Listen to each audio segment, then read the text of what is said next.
Have you ever noticed that right in the middle of Lent, when things feel the most serious and reflective, the church suddenly tells us to rejoice? That's what Laetare Sunday is all about. The word laetare comes from a Latin word that means rejoice. And it marks the fourth Sunday in Lent, the point where the church pauses, takes a breath, and reminds us that the journey towards repentance is always moving towards joy. Because Lent is not meant to lead us into despair. It's meant to lead us to Christ. And the readings for Laetare Sunday show us exactly why we can rejoice.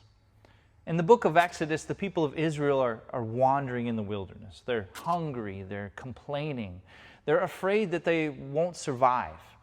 But God provides manna, bread from heaven, every single day.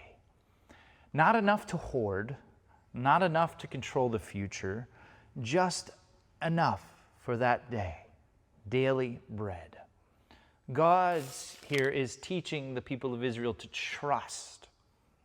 Then, shifting over to the Gospel of John, Jesus is feeding more than 5,000 people with just 2 loaves of bread and 5 fish.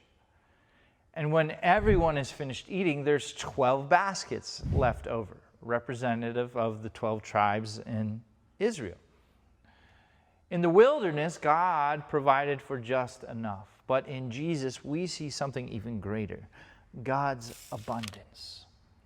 Laetare Sunday reminds us that even in the middle of your wilderness, even in the middle of Lent, even in the middle of your struggles, that God is still providing for you.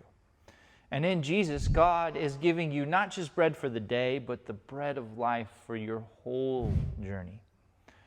So if Lent has felt heavy to you lately, Laetare Sunday is the church's way of telling you to take heart. Rejoice, because the God who fed the people of Israel in the wilderness and the God who fed the 5,000 by the sea is the same God who still provides for you today. And the road that you and I are walking on through Lent is leading us to something wonderful. Easter.